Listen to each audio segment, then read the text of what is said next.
In 2024, they released an Australian version of The Office, and it was really bad. Fast forward to 2025, and we now have The Paper, an actual spin-off of the US Office series set in the same universe, coming from one of the show's developers and starring one of the original characters, Oscar. That sounds like an interesting idea on paper, pardon the pun, but unfortunately, I think the first season of this show has some significant problems. The show takes place in the same mockumentary style format from the perspective of the same documentary crew that filmed The Office, following another paper company, Innovate, that specializes in selling toilet paper and happens to own an old local newspaper, the Toledo Truth Teller. Ned, a brilliant toilet paper salesman, has come on board to be the new chief editor for the paper. As I've spoken about before, The Office UK and The Office US, in my view, were successful because of how grounded and relatable they felt at times. These were somewhat believable, ordinary people in realistic, boring office jobs. The drama came from the character dynamics and interplay rather than the over-the-top plot lines or premises. You could place yourself in the world of the show, and the characters felt more endearing because you could imagine them as your own co-workers.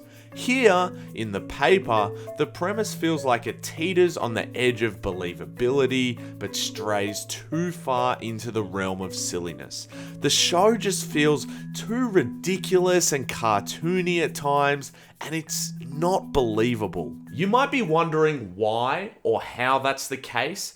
Tell me if I'm wrong in the comments, guys, but for me, this show started to stray outside the realms of possibility when you have 6 employees of the parent company, Innovate, allowed to forego their previous duties and start working under Ned as impromptu journalists. Seriously, how is Innovate able to afford to pay for this? They're portrayed constantly as cartoonishly incompetent, and the paper itself is shown to be largely unpopular, previously just posting clickbait-filled articles that not many people seem to read. How does Innovate justify paying these people? How does the newspaper, let alone the company, actually make profit? It just doesn't seem believable that the show is set in our modern world that we live in, where you have genuinely respected newspaper and media corporations, publications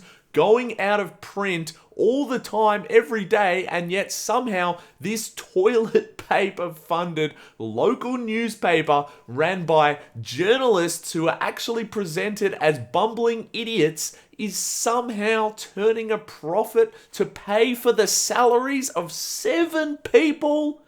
It just doesn't seem believable to me, guys. I'm sorry. Let alone some of the actual plot lines of the episodes include the paper struggling to find stories to publish right after we see a huge building fire right next to them, or 2 of the reporters being fooled into believing that teenagers crawling around parks pretending to be dogs is a new major trend. Or the toilet paper company supposedly successfully selling disposable gloves used as an alternative to toilet paper. Bruh. Or the journalists constantly making ethically questionable decisions with no consequences, such as sneaking into local politician offices or going through mattress store computer files in the store.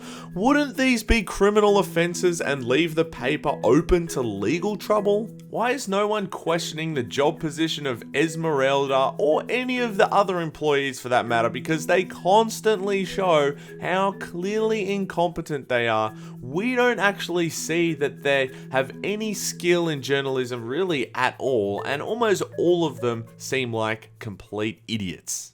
It's sad because it really does feel like a missed opportunity. This show had the opportunity to explore issues and ideas surrounding the decay of journalism in the modern world, but instead it seems to be more focused on juvenile, surface level humor at times. This first season resembles the later seasons of The Office US with its over-the-top characterization and storylines, appearing to show a failure in understanding the core message behind the concept of the show.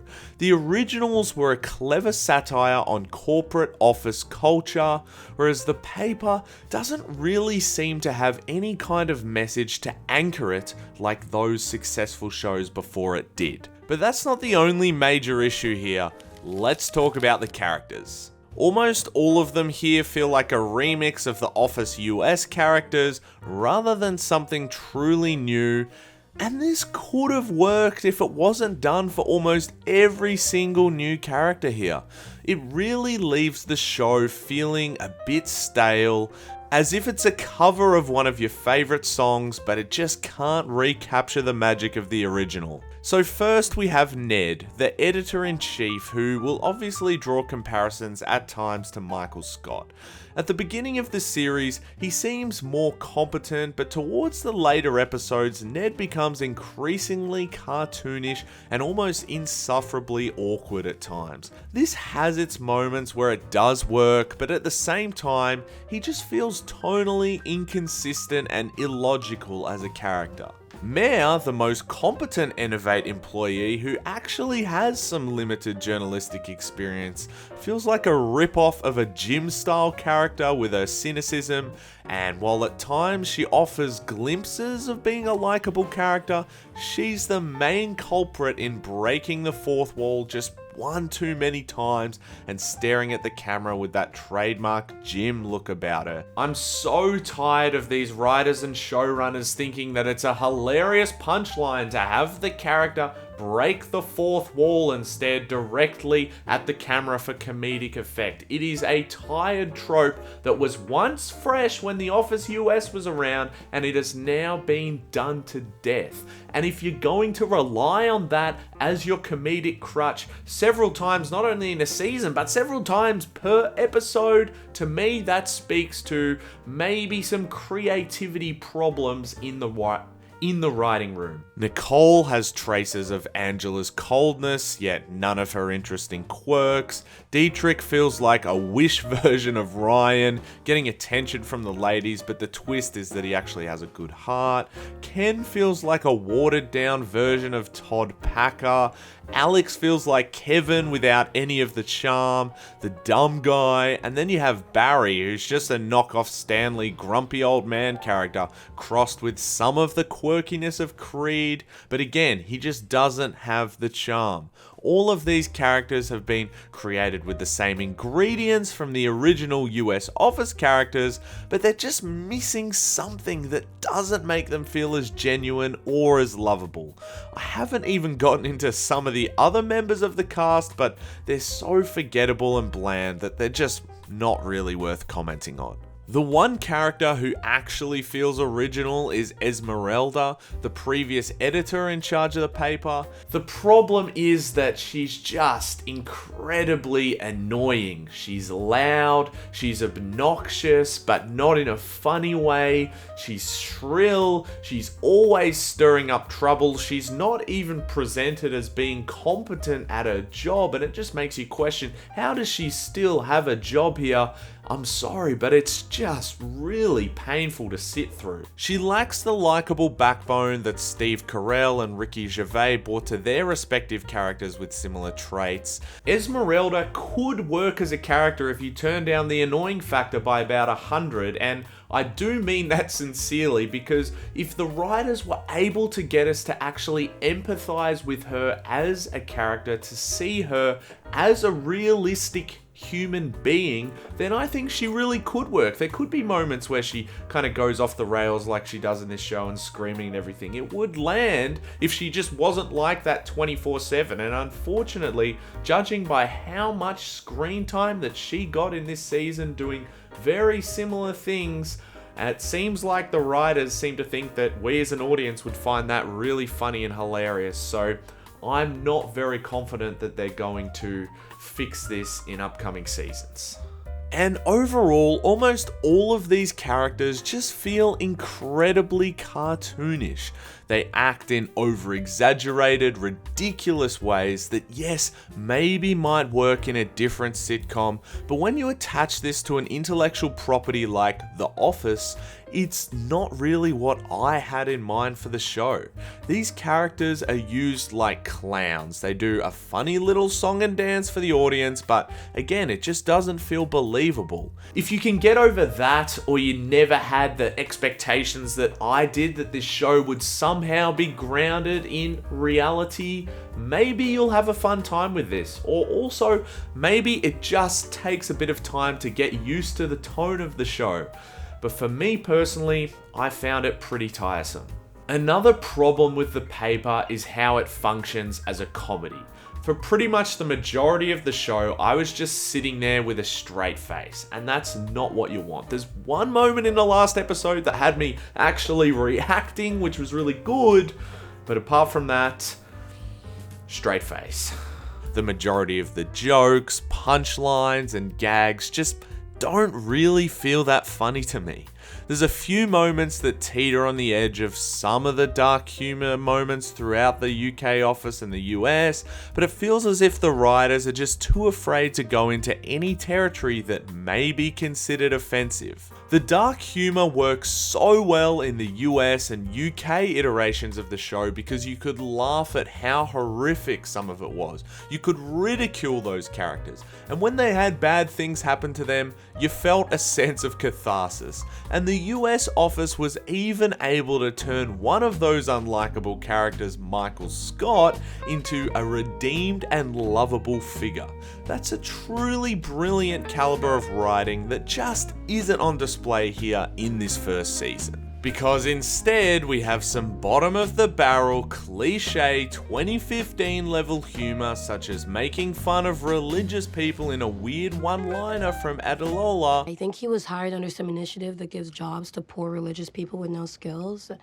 Or the classic men can't understand the pain of periods joke that yes, it's okay, but it's been done to death. There is a few jokes in here that really do land. There's some genuinely funny moments here, but they're few and far between, and most of the writing just left me feeling pretty empty.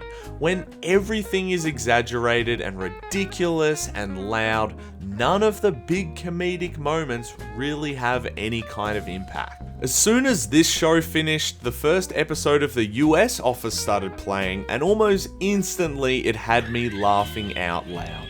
But here, in the first episode of the paper, I was struggling not to cringe. But does the paper work as a follow-up to The Office? Well, Oscar doesn't really feel like he belongs here, and in some ways it's sad to see his character so isolated from the rest of the US cast that we loved. He feels included purely for the sake of bringing in fans of the original series. But once you get over that, he's okay. He's not bad. He claims that the Office US documentary ruined his life, but they don't really elaborate on why or how, and that plot thread feels left by the wayside, but his trademark personality, wit, and skepticism is as sharp as it always was. You can't help but like him. And man, Oscar Nuñez is actually looking incredible for a man of 66 years old. He has not aged a day. He looks so good. They also do sprinkle in references to The Office US that feel pretty meaningless and function primarily as unnecessary fan service. I mean, the Easter eggs are okay, and I think they could potentially have fun with it in future seasons of this show should they make any more. I mean, we got a Bob Vance cameo, but did we need to see that? The creators of this show seem to think that the audience somehow care about the documentary crew themselves as a character, which I really don't.